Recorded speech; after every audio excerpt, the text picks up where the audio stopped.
نحمده ونستعينه ونستغفره ونعوذ بالله من شرور أنفسنا ومن سيئات أعمالنا. من يهده الله فلا مضل له ومن يضلله فلا هادي له.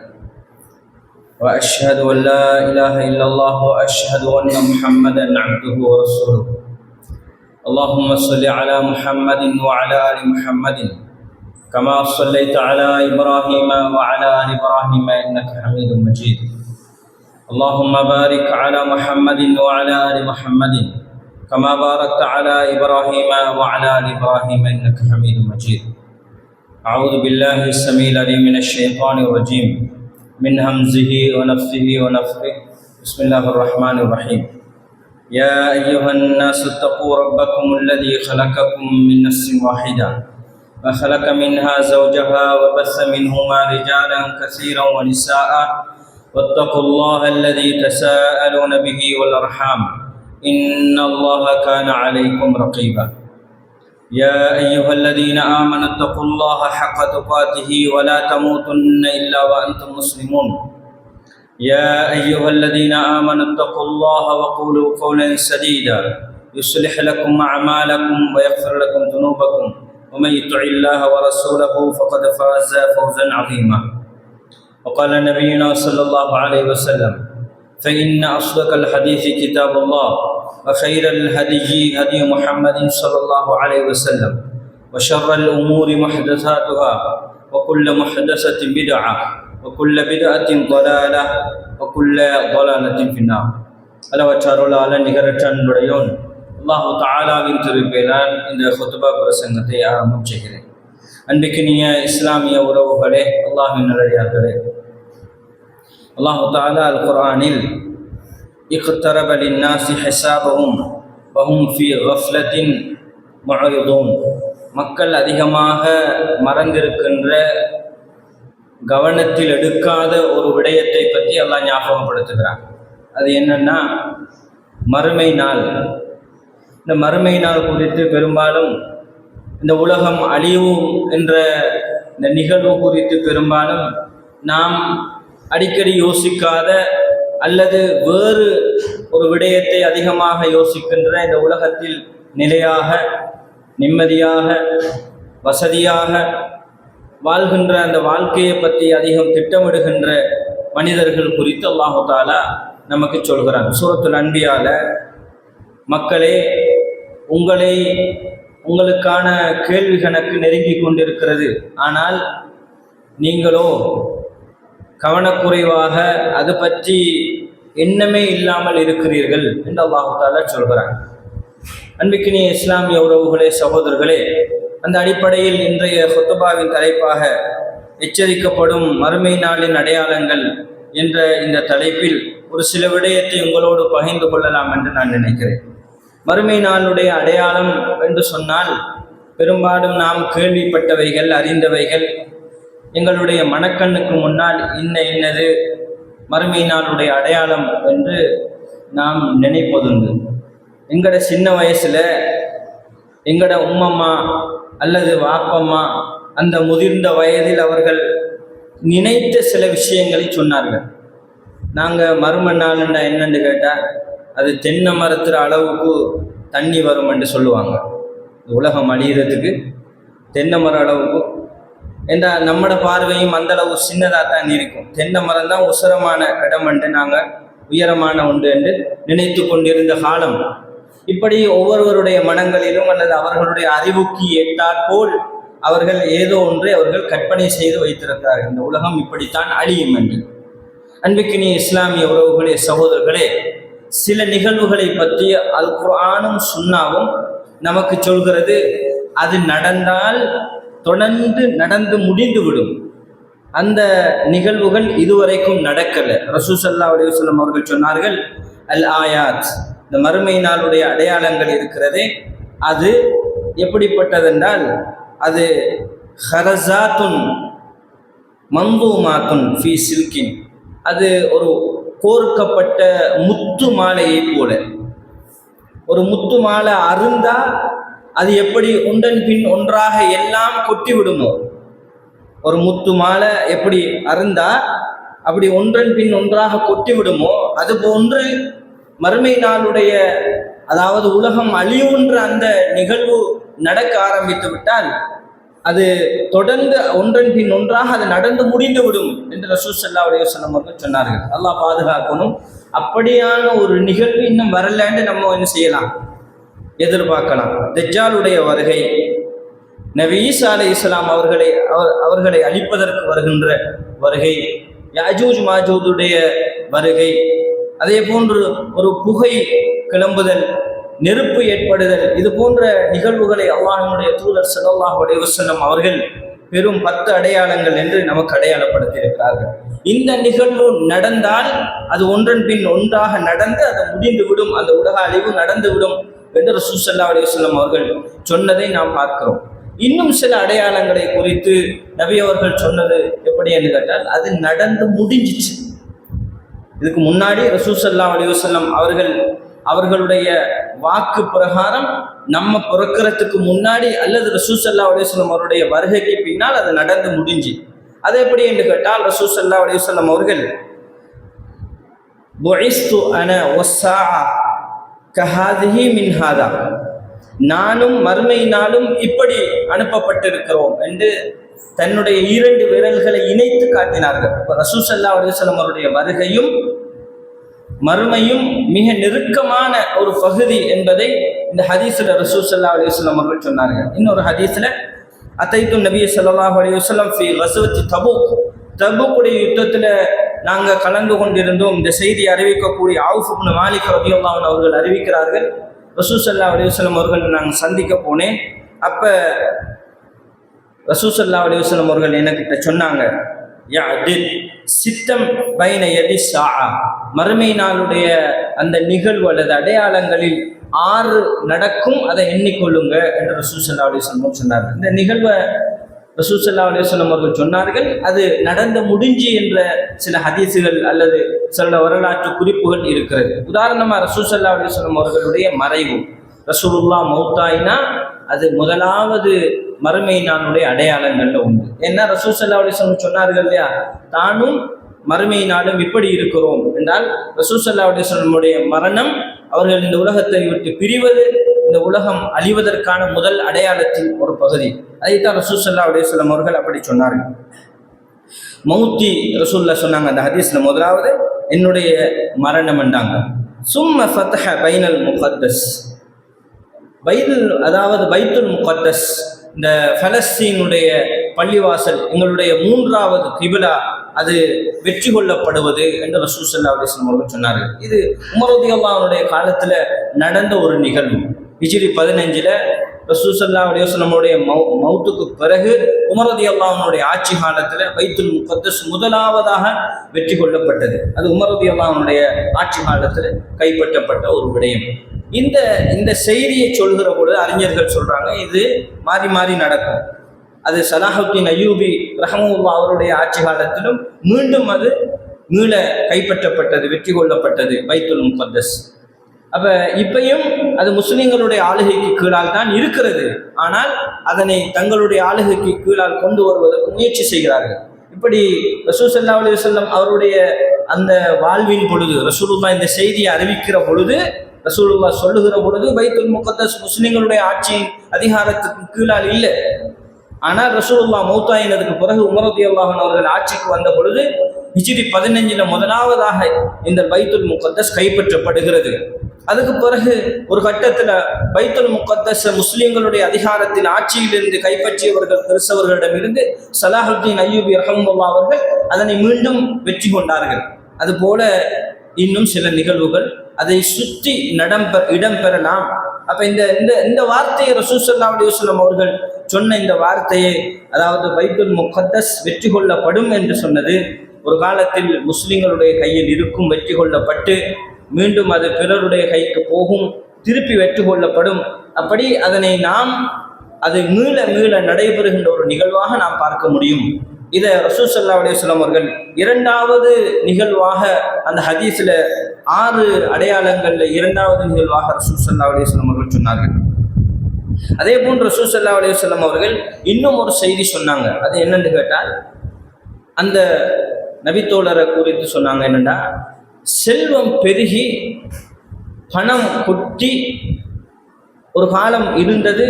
ரசூல் ஸல்லல்லாஹு அலைஹி வஸல்லம் மௌத்துக்கு பிறகு சஹாபாக்கள் இதனை குறித்து பயந்தார்கள். எந்த அளவுன்னு சொன்னா, ஜகாத்துடைய பொருளை பணத்தை வாங்குகின்ற அந்த நேரத்தில் அது ஒரு வகையில் இன்னும் ஒரு கருத்தாக பதிவு செய்யப்படுகின்றன.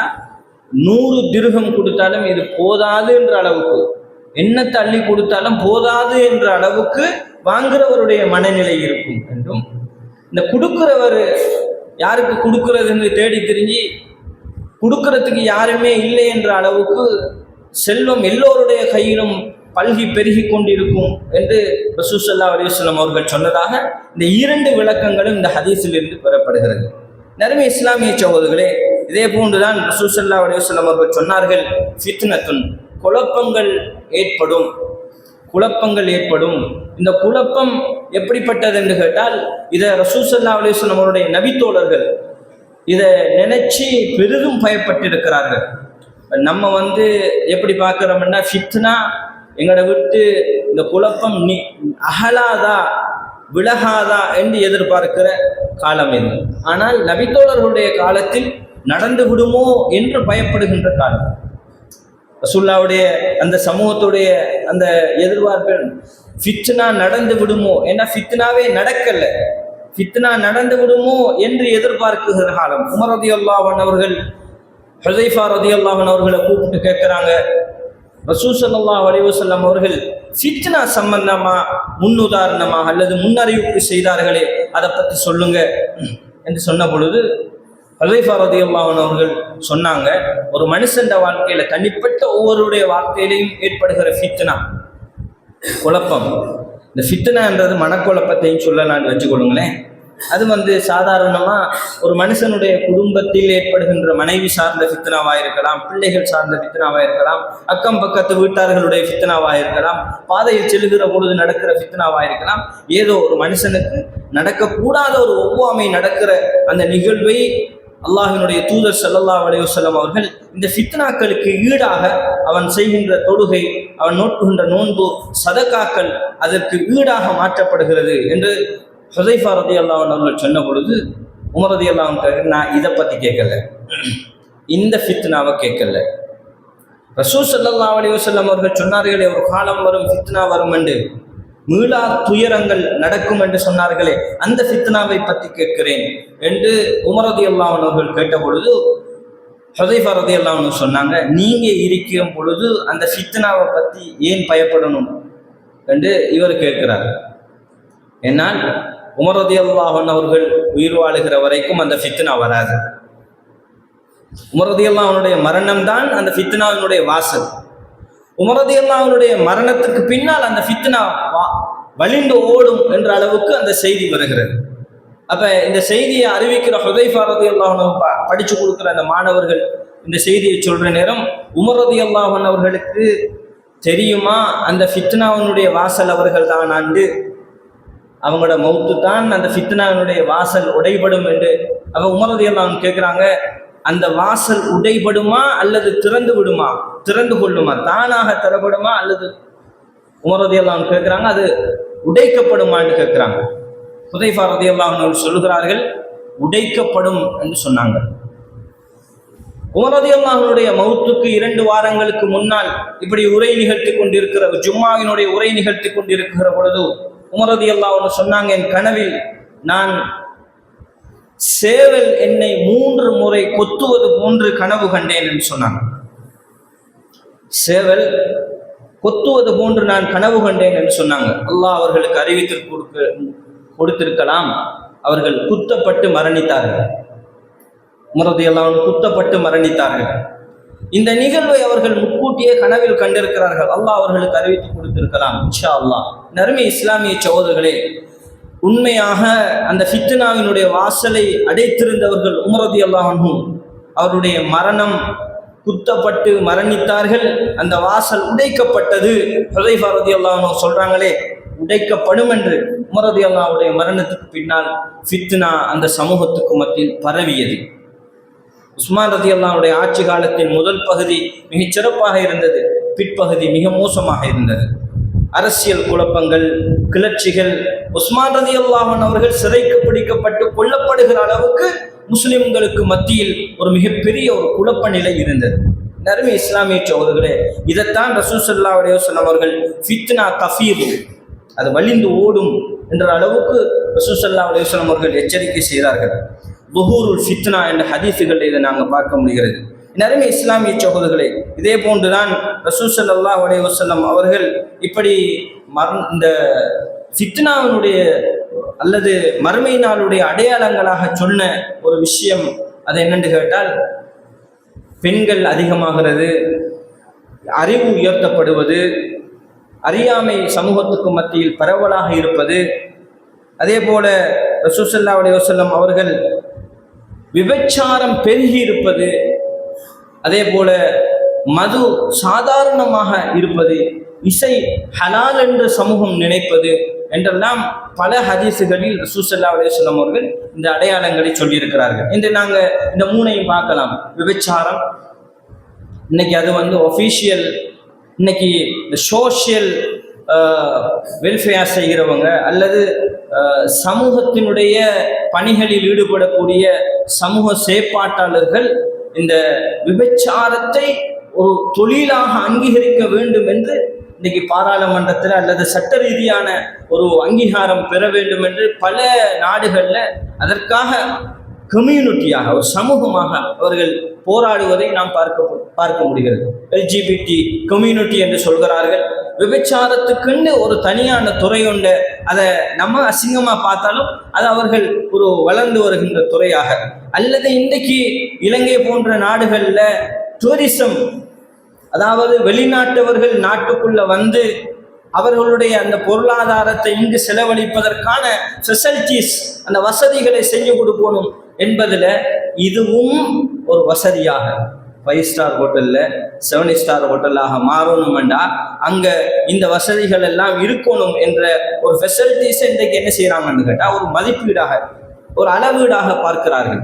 ரசூல் ஸல்லல்லாஹு அலைஹி வஸல்லம் அவர்கள் சொன்னார்களே, விபச்சாரம் பல்கி பெருகி போகும் என்றது. அதே போன்று ரசூல் ஸல்லல்லாஹு அலைஹி வஸல்லம் அவர்கள் சொன்னார்களே, அங்கு மது, விபச்சாரம் எப்படியோ மதுவும் அங்கே என்ன செய்யப்படும், சாதாரணமான ஒன்றாக அந்த சமூகத்தில் அது தவிர்க்க முடியாத ஒன்றாக இன்றைக்கு மாற்றப்பட்டிருப்பதை பார்க்கிறோம். இதெல்லாம் ரசூல் ஸல்லல்லாஹு அலைஹி வஸல்லம் அவர்கள் சொல்லுகிற மறுமை நாளுடைய அடையாளமாக பார்க்க முடிகிறது. இன்னைக்கு பெண்களுடைய இருப்பு அல்லது பெண்களுடைய அதிகரிப்பு ஆண்களை விட அதிகமாகவும் ரசூல் ஸல்லல்லாஹு அலைஹி வஸல்லம் அவர்கள் விகிதாசாரப்படி சொல்கிறார்கள். 50 பெண்களுக்கு ஒருவர் என்ற ஆணுடைய அளவு குறைஞ்சு போகும் என்று ரசூல் ஸல்லல்லாஹு அலைஹி வஸல்லம் அவர்கள் சொல்கிறார்கள். நறுமை இஸ்லாமிய சகோதரர்களே, இதற்கு காரணம் என்ன என்று கேட்டால், இன்னும் ஒரு ஹதீஸ்ல இந்த மறுமை நாளுடைய அடையாளங்கள்ல ஒன்றுதான் கொலை அதிகமாகிறது. மரணம் அல்ல, கொலை அதிகமாகிறது. இறப்பு அதிகமாகிறது அல்ல, கொலை அதிகமாகிறது. இன்னைக்கு நீங்க இந்த கொலை என்ற பட்டியலை ஆராய்ஞ்சிங்கன்னு சொன்னா 1914 இருந்து 1918 வரைக்கும் முதலாவது போர், உலக மகா யுத்தம் என்று சொல்றதுல கொல்லப்பட்டவர்களுடைய எண்ணிக்கை 15 தொடக்கம் 20 மில்லியன். 15 தொடக்கம் 20 மில்லியன் ஆண்களோ பெண்களோ இராணுவ வீரர்களோ பொதுமக்களோ கொல்லப்பட்டிருக்கிறார்கள்.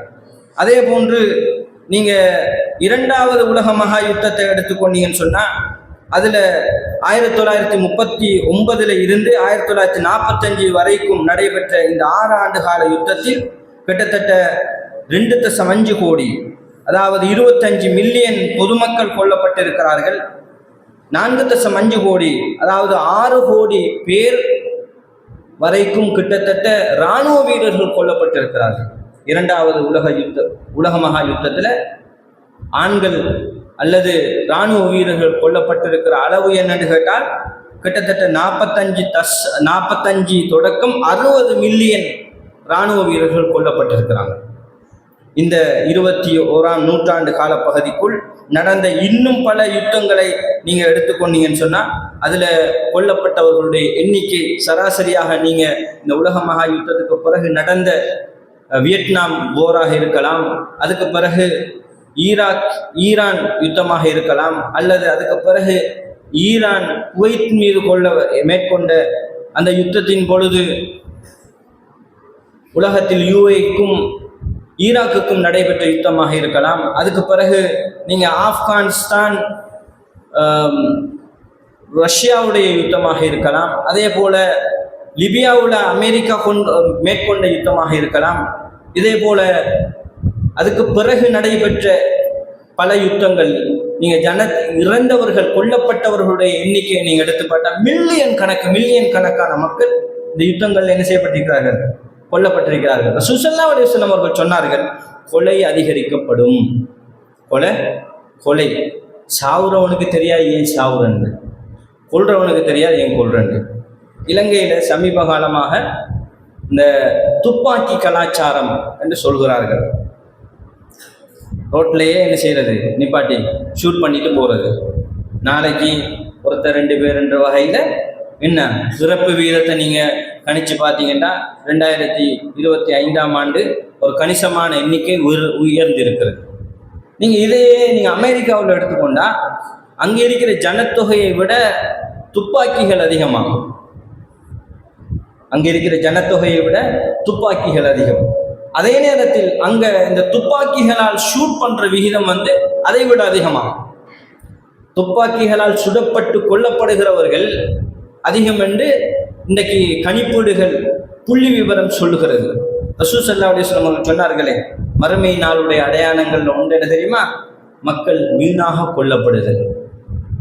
நறுமை இஸ்லாமிய சகோதரர்களே, திட்டமிட்டு கொள்வதும் இருக்கிறது.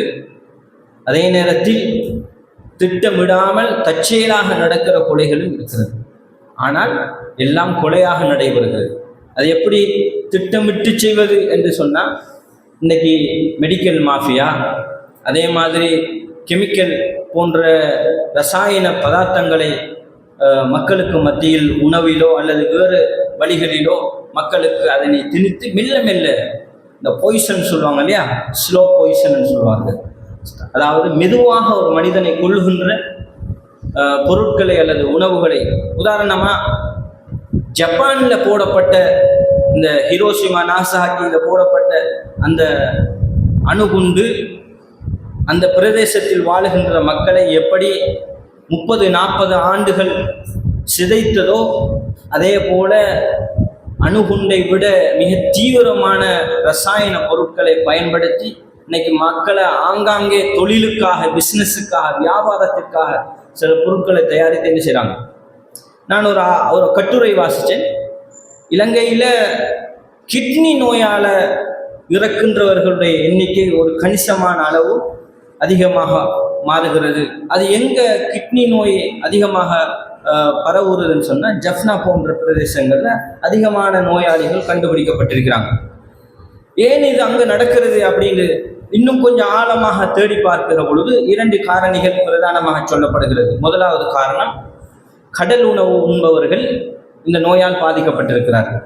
அது கடல் உணவுக்கு அதுக்கும் என்ன சம்பந்தம்னு பார்த்தா, இந்த பழங்கள், மீன்கள் கெட்டு போகாமல் பயன்படுத்தப்படுற ஒரு வகையான திரவம் இருக்கிறது. அதை மெல்லவா தெளித்து விடுறது. அது ஒரு நாளில் கெட்டு போகிறத ஒரு 4 நாளைக்கு 5 நாளைக்கு ஒரு வாரத்துக்கு என்ன செய்யறது, கெட்டு போகாமல் தாமதப்படுத்தி வைக்கிறது. இப்படி திரைக்கப்பட்ட திரவங்களை நுகர்ந்த அந்த மீன்கள், அது நுகரப்படுகிற பொழுது, இறால் நுகரப்படுகிற பொழுது, இந்த கடல் உணவு நுகரப்படுகிற பொழுது மெல்ல தொடர்ந்து சாப்பிடுகிற ஒரு மனிதருக்கு கிட்னி ஃபெயிலியர் ஆகுது ஒரு வகையில். இன்னொரு வகையில் விவசாயத்துக்கு பயன்படுத்தப்படுகின்ற கிருமி நாசினிகள், இந்த கிருமி நாசினிகளை பயன்படுத்துவதனால் அதனுடைய சைடு எஃபெக்டாக கிட்னி ஃபெயிலியர் என்ற ஒரு பகுதி. நான் சொல்றது, கிட்னி ஃபெயிலியர் செயற்கையாக நடக்கிறதா இயற்கையாக நடக்கிறதான்னு கேட்டால், இயற்கை அல்ல, செயற்கையாக அது உருவாக்கப்படுகிறது, திட்டமிட்டு உருவாக்கப்படுகிறது. அதை சாதாரணமாக உணவுல இன்னைக்கு இப்படியான பொய்சன்கள் கலக்கப்பட்டு ஒரு வியாபார நோக்கத்தை மையமாக கொண்டு இன்னைக்கு எப்படி இது மனிதர்களுடைய உயிரை குடிக்கின்ற ஒரு பொருளாக மாற்றப்பட்டிருக்கிறதோ, இதை போன்றுதான் இன்னைக்கு யுத்தங்கள் என்று வந்தா, போர்கள் என்று வந்தா, அதுக்கு பின்னால் ஒரு பெரிய பிஸ்னஸ் இருக்கு. போர் நடந்துக்கிட்டே இருக்கணும். எவனோடையாவது எவன் சண்டை பிடிச்சாலும் பரவாயில்ல, சண்டை பிடிச்சிக்கிட்டே இருக்கணும். ஏன்னா இவர்களுடைய ஆயுதங்கள், புதிய புதிய கண்டுபிடிப்புகள், புதிய நுணுக்கங்கள், புதிய தயாரிப்புகள் இது என்ன செய்யணும்னா மார்க்கெட்டுக்கு போகணும்னா யுத்தம் நடந்தால் தான் அங்கே என்ன செய்யும், இந்த இந்த ஆயுதங்கள் விநியோகிக்கப்படும், விற்கப்படும். நேற்று கொலம்பியாவினுடைய பிரசிடென்ட், அதாவது இராணுவ தளபதி சொல்றாரு, கொலம்பியா தான் பெரும்பாலும் என்ன இந்த போதைப் பொருள் கடத்தல்களில் 1ஆம் நம்பர் என்று சொல்றாங்க. ஆனா இந்த கொலம்பியாவினுடைய இராணுவ தளபதி சொல்றாரு, பிடிக்கப்பட்ட மீட்கப்பட்ட இந்த போதைப் பொருள் விநியோகஸ்தர்களுடைய ஆயுதங்களை பார்த்தா அது அமெரிக்காவினுடைய ஆயுதங்கள் தான் 80% இருக்கா. ஆனா இவன் தான் சொல்றான்னு கேட்டா, நாங்க பசிபிக் கடல்ல இந்த போதைப் பொருள் விநியோகத்தை தடுப்பதற்காக விற்பவர்களை, விநியோகிப்பவர்களை, கடத்துபவர்களை நாங்கள் என்ன செய்கிறோம், தடுத்து நிறுத்துகிறோம், கொள்ளுகிறோம் என்று சொன்னா, இவன் கொல்லல, அப்படியா நாக்களை தேடி பிடிச்சி அவனுக்கு ஆயுதம் கொடுக்குறான். இதை வெளிப்படையாக என்று பகிரங்கமாக சொல்கிறார்கள். அப்ப போதைப் பொருளை பயன்படுத்துவதன் மூலம் அல்லது விநியோகிப்பதன் மூலம் அல்லது அதனை பாய்ப்பதற்கு மக்களை ஊக்கப்படுத்துவதன் மூலம் மக்களை கொள்கிறவர்கள் இருக்கிறார்கள். சாதாரணமாக சிகரெட் பெட்டியில் என்ன வருது, இதில் நீங்கள் தொடர்ந்து பாவிச்சா உங்களுக்கு கேன்சர் வரும், இப்படியெல்லாம் வரும் என்று ஒரு விளம்பரத்தை போட்டுட்டு அந்த விளம்பரத்தை ஊக்கப்படுத்துகின்ற, அதன் மூலம் வியாபாரத்தை செய்கின்ற, அதன் மூலம் மக்களை இறக்க செய்கின்ற இன்றைக்கு ஒரு பெரிய மாஃபியா பிஸ்னஸ் ஒன்று இருக்கு. பிஸ்னஸ் மாஃபியா ஒன்று இன்றைக்கு அவங்க தான் என்ன செய்யறது, கேன்சர் ஹாஸ்பிட்டலுக்கு டொனேட் பண்ணுறது, மிச்சமாக பில்டிங் கட்டி கொடுக்குறது. ஏன்னா அவன் உற்பத்தி பொருள் பிஸ்னஸ் ஆகணும்டா இப்படியான தயாரிப்புகள், பாதுகாப்புகள் என்ன செய்யப்படணும், ஏற்பாடுகள் செய்யப்படணும் என்ற முன்கூட்டிய ஒரு ஏற்பாடுகள் அவர்கள் செய்து கொண்டே இருக்கிறார்கள். என் அருமை இஸ்லாமிய சகோதரர்களே, அல்லாஹ்வினுடைய தூதர் ஸல்லல்லாஹு அலைஹி வஸல்லம் அவர்கள் மரணம் ஏற்படும் என்று சொல்லல, கொலை அதிகரிக்கும் என்று சொன்னாங்க. கொலை என்பது நேரடியாக கொலை செய்வதும் மறைமுகமாக திட்டமிட்டு கொலை செய்வதும் மக்களுக்கு மத்தியில் அதிகமாக கொண்டே இருக்கும் என்பது ரசூல் ஸல்லல்லாஹு அலைஹி வஸல்லம் அவருடைய இந்த முன்னறிவிப்பு இன்றைக்கு நாங்கள் என்ன செய்கிறோம், காலாகாலமாக பார்த்து வாரோம். இந்த முதலாம் உலகப் போராக இருக்கலாம், இரண்டாவது உலகப் போராக இருக்கலாம், வியட்நாம் யுத்தமாக இருக்கலாம், ஈராக் ஈரான் யுத்தமாக இருக்கலாம், ரஷ்யா ஆப்கானிஸ்தான் யுத்தமாக இருக்கலாம், அல்லது அதற்கு பிறகு நடந்த கடாபிக்கு எதிரான யுத்தமாக இருக்கலாம், அல்லது அதுக்கு பிறகு சதாம் ஹுசைனுக்கு, அதுக்கு முன்னாடி நடந்த சதாம் ஹுசைனுக்கு எதிரான யுத்தமாக இருக்கலாம், அதுக்கு பிறகு நடந்த எத்தனையோ யுத்தங்களை எடுத்துக்கொண்டால் மக்களை எத்தனை யுத்தங்களில் கொண்டு குவித்திருக்கிறார்கள். சமீப காலமாக நடக்கிற இந்த உக்ரைன் ரஷ்யா யுத்தத்தை எடுத்துக்கொள்ளுங்களேன், பொதுமக்களும் இறந்து போகிறார்கள், அதே நேரத்தில் இராணுவ வீரர்களும் இறந்து போகிறாங்க. 40 இராணுவ வீரர்களை கைமாத்தினா அவர் 2000 இராணுவ வீரருடைய உடலை கொடுக்குறாங்க. ஒரு நாட்டில் 40 பேருடைய உடலை கொடுத்தா இன்னொரு நாட்டுக்கு என்ன செய்யறாங்க, 2000 பேருடைய உடலை 40க்கு 2000 என்ற விகிதத்தில் கைமாற்றப்படுகிறது. இது என்னென்னு கேட்டால் சிறை கைதிகள் அல்லது இறந்து போனவர்களுடைய உடலை கைமாற்றுதல். நறுமை இஸ்லாமிய சகோதரர்களே, இதே போன்று இன்று உலகத்தில் பரவி போய் இருக்கிற தீமைகளுக்கு அத்திவாரமாக இருக்கிற யூத கிறிஸ்தவ சமூகத்தை சார்ந்தவர்கள் பெரும்பாலானவர்கள் இதை போன்ற செயல்பாடுகளில் ஈடுபடுகிறார்கள். அதை போன்று முஸ்லிம்களிலும் சிலர்கள் இந்த பிஸ்னஸ் மாஃபியாவுக்குள்ள நுழைஞ்சி அதுக்குள்ள மாட்டுப்பட்டு அதுக்குள்ள இன்னைக்கு வைத்து இந்த தவறுகளை அவர்களோடு கூட்டு சேர்ந்து செய்யக்கூடியவர்களும் இருக்கிறார்கள். அல்லாஹ் தஆலா என்னையும் உங்களையும் இப்படியான தீமையிலிருந்து, இந்த ஆபத்திலிருந்து பாதுகாக்க வேண்டும் என்பதற்காக வேண்டி அல்லாஹ்விடத்தில் நாங்கள் இந்த தீமையிலிருந்து எப்பொழுதும் அல்லாஹ்விடத்தில் பாதுகாப்பு தேடிக்கொண்டே இருக்கணும் என்பதற்காக வேண்டி இந்த ஹுத்பாவில் நான் உங்களோடு சில விஷயங்களை பகிர்ந்து கொண்டேன். அக்குலு கௌலி ஹாதா அஸ்தக்ஃபிருஹு இன்னஹு ஹுவல் கஃபூர் ரஹீம்.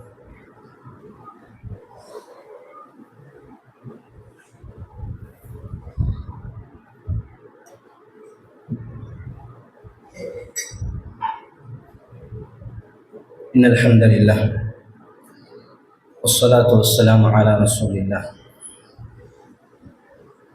நறுமை இஸ்லாமிய சகோதரர்களே, அல்லாஹ்வின் நல்லடியார்களே, அன்பார்ந்த சகோதரர்களே, அல்லாஹ்வினுடைய தூதர் ஸல்லல்லாஹு அலைஹி வஸல்லம் அவர்கள் மறுமை நாள், இந்த மறுமை நாள் வருவதற்கு முன்னால் இது நடக்கப் போகிறது என்பதற்கான சான்றுகள் இதை பார்த்து நாங்கள் கொஞ்சம் விழிப்படைஞ்சு கொள்ளணும், நாங்கள் எங்களை மறுமைக்காக தயார்படுத்திக் கொள்ளணும் என்பதற்கு ரசூல் ஸல்லல்லாஹு அலைஹி வஸல்லம் அவர்கள் 3 வகையான அடையாளங்களை நமக்கு சொல்லியிருக்கிறார்கள். அதில் ஒன்று நான் உங்களுக்கு சொன்னேன். முதலாவது, மறுமைக்கு கிட்டிய காலங்களில் நடைபெறுகின்ற அடையாளங்கள். அது நடந்தால் ஒன்றன் பின் ஒன்றாக அது நடந்து உலகம் அழிவு என்ற அந்த பகுதிக்குள் போய்விடும். அதை ரசூல் ஸல்லல்லாஹு அலைஹி வஸல்லம் ஒரு முத்து மாலையை உதாரணமாக நமக்கு சொன்னார்கள். அது அருந்தால் எப்படி ஒன்றன் பின்னால் ஒன்றான் அது விழுந்து விடுமோ, உதிர்ந்து விடுமோ, அதுபோல இந்த அடையாளங்கள் நடந்து முடிந்துவிடும் என்று ரசூல் ஸல்லல்லாஹு அலைஹி வஸல்லம் சொன்னார்கள். இரண்டாவது பகுதி, நடந்து முடிந்தவைகள். ரசூல் ஸல்லல்லாஹு அலைஹி வஸல்லுடைய மௌத்து எப்படி மறுமை நாளுடைய ஒரு அடையாளமோ, அது போன்று அதுக்கு பின்னால் ரசூல் ஸல்லல்லாஹு அலைஹி வஸல்லம் அவர்கள் சொன்ன சில நிகழ்வுகளை நாம் பார்க்கிறோம். அதே போலதான் சமகாலத்தில் நாங்கள் வாழும் காலத்தில் பார்க்குகின்ற, நாங்கள் புரிந்து கொள்வதற்கு அல்லாஹ்வினுடைய அந்த வெளிப்பாடாக நாங்கள் இன்றைக்கு பார்க்கிற ரசூல் ஸல்லல்லாஹு அலைஹி வஸல்லம் அவர்கள் எங்களுக்கு எச்சரிக்கை செய்த சில அடையாளங்களை மூன்றாவதாக நாங்கள் பார்த்தோம். நறுமை இஸ்லாமிய சகோதரர்களே, அதில் ஒன்றுதான் நான் உங்களுக்கு சொன்னேன். இந்த சினிமா, இசை, இது போன்ற விஷயங்கள் ஹலால் என்ற நிலைக்கு இதெல்லாம் ஒரு பெரிய விஷயமா என்று எங்களுடைய ஈமானுக்கும் எங்களுடைய அறிவுக்கும் சிந்தனைக்கும் படாமல் அதை நம்ம கடந்து போகிறது என்ற ஒரு நிலைக்கு சமூகம் என்ன செய்யும், மாறும். அதில் 3 கோர்த்து சொல்லலாம். ஒன்று, இந்த பொழுதுபோக்கு என்டர்டைன்மெண்ட், இந்த ட்ரிப்பு என்ற அடிப்படையில் நாங்கள் இந்த உலகத்தை, இந்த இலங்கையை சுற்றி வாரம், கொஞ்சம் தொழில் செஞ்சு ரெஸ்ட் எடுக்கிறதுக்கு கொஞ்சம் அங்கால போயிட்டு வருவோம்னா, வாகனத்தில் ஏறின உடனே நம்ம பிரயாண துவா ஓதினமோ ஓதலையோ, அது நமக்கு தெரியுமோ தெரியாதோ, நம்ம இந்த பாட்டை போடு, அந்த பாட்டை போட்டால் தான் இந்த பயணம் இன்ட்ரெஸ்டாக இருக்கும் கொஞ்சம் சொல்லுகிற அளவுக்கு இன்றைக்கு அது நமக்கு ஹலாலா ஹராமா, இது ஹராமே என்று என்னோட மனசும் அறிவும் சொல்லாத அளவுக்கு என் வாழ்க்கையில் அது ஒன்றரை கலந்து போய் இருக்கிறது. நம்ம சாப்பிட்டுட்டு கொஞ்சம் ரெஸ்ட் எடுப்போம் என்று வைத்து வீட்டில் உட்கார்ந்தா, எங்களோட வீட்டில் தொலைக்காட்சி எங்களுக்கு அதனை நாடகமாகவோ சினிமாவாகவோ பழைய படமாகவோ பாடலாகவோ நமக்கு காட்சிப்படுத்தி கொண்டே இருக்கிறது. எங்களோட அறிவு சொல்லலை, எங்களோட ஈமான் சொல்லலை, இது ஹராம், இது எந்த வீட்டுக்குள்ளே எப்படி என்று எந்த அறிவோ எந்த ஈமானோ சொல்லாத அளவுக்கு எனக்குள்ள அதை என்ன செஞ்சிருக்கு, ஒன்றரை கலந்திருக்கிறது. இன்னைக்கு அதை தாண்டி சும்மா எங்கனையாவது ஒரு இடத்துல உட்கார்றதா இருந்தால் எங்களோட தொலைபேசியில் ஃபேஸ்புக்லேயோ அல்லது யூடியூப்லேயோ அல்லது வேறு ஏதாவது ஒரு தளத்திலேயோ நாங்கள் ஏதாவது ஒன்றை பார்க்குறோன்னா, அது சும்மா காமெடியாக இருக்கலாம், அல்லது சும்மா ஒரு பொழுதுபோக்குக்காக ஒரு கலை நிகழ்ச்சியாக இருக்கலாம். எதை நீங்கள் திறந்தாலும் அதுக்குள்ள சினிமாவினுடைய அல்லது அந்த இசையினுடைய ஒரு பங்கு, ஒரு பாத்திரம் அதுக்குள்ளே இருக்கிறது. இதெல்லாம் விட்டுட்டு நீ இன்னும் கொஞ்சம் வெளியே வாங்கலை. வெள்ளிக்கிழமை ஆகுனா முஸ்லீம்களுடைய பிரதேசங்களில் இந்த இஸ்லாமிய கீதம் என்று ஒன்று இருக்கிறது. இஸ்லாமிய கீதம், இஸ்லாமிய கீதத்துக்குள்ளே இன்னைக்கு என்ன ஆயிடுச்சுன்னா, கீபோர்ட்லேருந்து டொலக்லேருந்து எல்லாமே இன்னைக்கு சினிமா மயமாக அல்லது இந்த இசை மயமாக மாறி போயிருக்கிறது. என்னென்னு கேட்டால் அது இஸ்லாமிய கீதம் என்று நம்ம அதை ஹராம் என்று நினைக்காத அளவுக்கு நம்மளுக்குள்ள அது என்ன செஞ்சிருக்கு, ஊறி போய் இருக்கிறது. நிறைய இஸ்லாமிய சகோதரர்களே, இதைத்தான் ரசூல் ஸல்லல்லாஹு அலைஹி வஸல்லம் அவர்கள் சொன்னார்கள், எச்சரிக்கையாக சொன்னாங்க. ஹலாலை ஒரு ஹராத்தை ஹலாலாக்கி கொள்வார்கள். எப்படி ஒரு பெரிய விஷயமா இன்னைக்கு இது தாண்டி அறிவியல் உலகத்தில், ஆராய்ச்சி உலகத்தில் இன்றைக்கு ஒரு விவாத பொருளாக மாறி இருக்கிறது. இன்னைக்கு இசை அது எந்த அளவுக்கு ஹலால், எந்த அளவுக்கு ஹராம். இசையை இப்போ 2ஆக பிரிக்கிறது. எப்படி ஹலாலான இசை, ஹராமான இசை, ஹலாலான இசை, ஹராமான இசை என்று 2ஆக பிரித்து இதுவரைக்கும் ஹலால், இதுவரைக்கும் இதுக்கு அங்கால ஹராம் என்று சொல்லுகிற அளவுக்கு இன்னைக்கு ஆய்வாளர்கள், அறிஞர்கள் பேசுகிற அளவுக்கு, ஏன்னா இன்னைக்கு இது எப்படியாவது ஹலாலாக்கி கொடுத்துடணும், இல்லாட்டி இந்த சமூகம் இதுக்குள்ள இடிக்காதுன்ற அளவுக்கு இன்னைக்கு இசை ஹலால் என்ற அளவுக்கு நம்முடைய சமூகம் மாறி போயிருக்கிறது. நிறைய இஸ்லாமிய சகோதரர்களே, அல்லாஹ்வினுடைய தூதர் ஸல்லல்லாஹு அலைஹி வஸல்லம் அவர்கள் சொன்னார்கள் 2 விஷயம். ஒன்று, மறுமை நாளுடைய அடையாளம் இசையை ஹலாலாக்கி கொள்வது. ரெண்டாவது என்ன தெரியுமா? இசையோட ஊறி போனவர்கள் அதிகம் பொய் சொல்வார்கள். இசையோட ஊறி போனவர்கள் ஏமாற்றுவார்கள். இசையோடு ஊறி போனவர்கள் அவங்க என்ன செய்வாங்க? எப்பையும் துரோகம் செய்வார்கள். ஏன்னா இது இந்த மூணுமே ஆயத்துல் முனாஃபிக், முனாஃபிக்குடைய அடையாளம். ரசூலுல்லாஹ் எப்படி சொன்னாங்க என்னன்னு கேட்டா, இசை எப்பொழுதும் ஒரு மனிதனுடைய உள்ளத்தில் நிஃபாக்தனத்தை வளர்த்து கொண்டே இருக்கும். என்ன செய்யும்? நிஃபாக்தனத்தை வளர்க்கும். இந்த போலியான ஒரு ஒரு உணர்வை அவனுக்குள் வளர்த்து கொண்டே இருக்கும். அதைத்தான் ரசூல் ஸல்லல்லாஹு அலைஹி வஸல்லம் அவர்கள் இப்படி நமக்கு வகைப்படுத்தியிருக்கிறார்கள். என்ன? இசை கேட்டால் அவனுடைய உள்ளத்தில் நிஃபாக்தனம் வளரும். நிஃபாக்தனம் ஒரு மனுஷன் உள்ளத்தில் இருந்தால் அவன் ஈஸியாக போய் சொல்வான், ஈஸியாக ஏமாற்றுவான், ஈஸியாக என்ன செய்வான்? துரோகம் செய்வான். ஆயத்துல் முனாஃபிக் அடையாளம் என்ன? முனாஃபிக்கனுடைய வெளிப்படை தோற்றம் என்ன? ஏமாத்துறது, பொய் சொல்றது, துரோகம் செய்கிறது. எல்லாருமே இஸ்லாமிய சகோதரர்களே, நாம விரும்பியோ விரும்பாமலோ இந்த இசை நமக்குள்ள இந்த குணங்களை என்ன செய்யும்? ஏற்படுத்தும். அல்லாஹ் தஆலா என்னையும் உங்களையும் பாதுகாக்கணும். இதை ஹராம் என்று நினைக்கணும். நாங்கள் ரெண்டாவது அதுக்கு நாங்கள் தௌபா செய்யணும். மூணாவது அதுலேருந்து நாங்கள் விடுபடுறது எப்படின்னு முயற்சி செய்யணும். அதற்கான போராட்டங்கள் செய்யணும். நான் சமீபத்தில் ஒரு இடத்துல இருக்கும் பொழுது ஒரு நண்பர் கால் பண்ணார். மௌலவி, நான் ஒரு பயணத்தில் இருக்கிறேன், அதுவும் என்ன ஃபேமிலி ட்ரிப். அந்த ஃபேமிலி ட்ரிப்பில் ஒரு சாரார் சண்டை பிடிக்கிறாங்க, பாட்டு போட்டே ஆகணும் என்று. என்னது? பாட்டு போடவே வேண்டும். இந்த பாட்டு போடணும் என்று சொல்கிறவன், நீங்கள் பாட்டு போடலைன்னா நான் பஸ்ஸை விட்டு வெளியில் இறங்கி நான் வீட்டுக்கு போயிடுவேன். இப்போ என்னென்று மொழி சமாளிக்கிறது? இப்போ இந்த ஆன்மீகவாதி கேட்குறாரு, நான் எந்த பிள்ளையில கூட்டிகிட்டு திரும்பவான்னு கேட்குறாரு. யோசிச்சு பாருங்க, போனது முஸ்லீம் குடும்பங்கள் தான். என்னது?